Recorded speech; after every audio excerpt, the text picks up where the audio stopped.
Hey everyone, Trackline here on my Affliction Warlock. I just tested a few new macros for the Affliction Warlock to make sure they still work for the newest update. So I thought I'd post them for you. I have a link down below if you want to copy and paste the macros, or if you have the Impulse add-on, you can come up here, click Impulse, and yeah, just choose your modifier and their macros will go straight to your hotbar, or go to the Actions tab and sift through all their macros and they'll go straight to your macro tab. I also have a link down below to all my other add-ons, all the macros. Everyone always asks about add-ons and all that, so yeah, everything's down in the description, guys. So the first macro I tested today was a simple unstable affliction mouseover macro, which looks like this. Slash cast bracket target equals mouseover, harm exists, no dead, unstable affliction. And yeah, I was just testing this, so if you want to switch out a different spell, just switch it here and leave that semicolon in between. And I also had a cast sequence macro I was using for all my dots, but it's not working right now, so I'll probably post that later to the webpage if you want to look at it. But yeah, how this works is if you have just a single target, you don't need a mouse over or anything like that. You can just cast your unstable affliction on them. Or let's say you have a single target but you want to put it on somebody else, you can simply mouse over them and it'll go on them instead of your current target. And of course you don't need a single target or anything like that. You can just mouse over people and put your dot on them like that. So yeah, it's a really nice macro to set up for a lot of your dots, and like I said before, you can just switch out the spell here and here and you're good to go. Next up is a focus fear macro, which looks like this. Slash cast bracket target equals focus, exists, no dead, fear. And just like the last one, the spell goes here and here, leave the semicolon. And how this works is, let's say you just have a single target, it'll go on the normal as long as you don't have a focus target at all. So this is the macro, so just go on my single target. But let's say this dummy over here is on my focus, and my focus on this UI is here. As you can see, if I switch, that's my focus right there. So it's on this dummy right here. Well, now that I do have a focus, my fear will always go on my focus target rather than my single target, just like that. So you can switch your focus real quick and put your fear on them instead of your single target, which is pretty nice. And you can also use this for like health funnel on your pet and things like that. And if you want to get your focus on and off people quicker, I have a macro for that too. This one right here.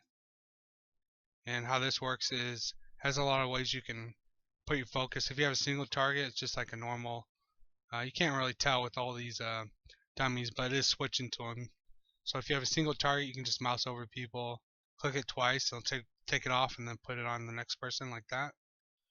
Or you don't need a single target, you can just simply mouse over people, put them on. There's a lot of different things it can do, so I just recommend checking it out and playing around with it, see if you like it.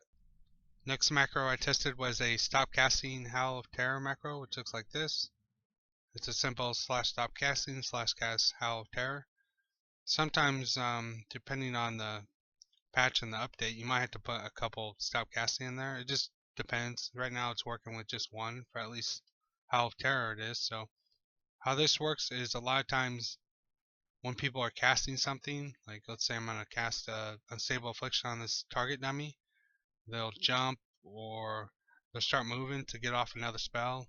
Like Howl of Terror is a good spell. You might want to stop and hurry up and get it off to fear everyone around you. But you lose animation time when you lose time doing the animations like that. And it's just a lot faster if you put Stopcasting in front of some of your spells. So I have my keybind here is the macro, and the A key is just a regular Howl of Terror, and I'll show you that as soon as I start casting, it's going to wait for the casting to end before it works. So I'm just clicking it to show you. As you can see, it just waited until Unstable Affliction got off, and then it'll work. So what this will do will automatically stop the casting and cast Howl of Terror at the same time. And even if it's not up, it's going to stop it. So I can just go like that. It'll stop it. No need to jump or run or anything like that. So it's a good way to save on animation time. I'm just basically talking right now until it comes back up, wasting time. But yeah, just like that, it'll stop. So as soon as it comes back up, I'm going to cast on Unstable Affliction, and then it'll automatically stop the casting and do Howl of Terror at the same time, just like this. yeah, no need to waste time jumping or anything like that. It'll save you a lot of time. And the last macro today is a modifier macro for seed of corruption and corruption. And it's /cast bracket modifier alt, seed of corruption, and semicolon corruption. And just like every other spell today, this is kind of different because your first one's going to be what you're modifying. So as you can see here, it is on my S key. If I hold down S, it'll be my I'll hold down Alt, it'll be my seed of corruption. Let it go and it'll just be your regular corruption.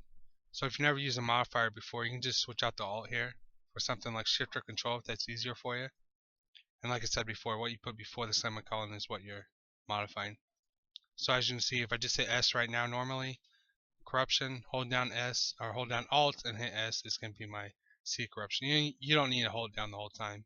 Just hold it, hit your button, and then you can do whatever. But you can't jump. But you just hold it down, hit S, and you're good to go. Yeah, these modifiers are good for a couple of reasons. First, you can save on interface space. Like if I went to go set up all my spells right now, I wouldn't have to, use as many keys. I would just modify them all. And more importantly, say you're really good with the S key and keys around the S, well, you can just modify those keys instead of trying to get good at keys you're not good at, like on the right side or the bottom left side of your keyboard. Yeah, so you become a little more efficient with all your keys using modifiers. So that's the last macro I tested today for the Affliction Warlock, guys. If you guys want to see more Affliction Warlock macros, just drop a like on the video, and I'll know you enjoyed it, and I'll make more for you guys. Have a good one.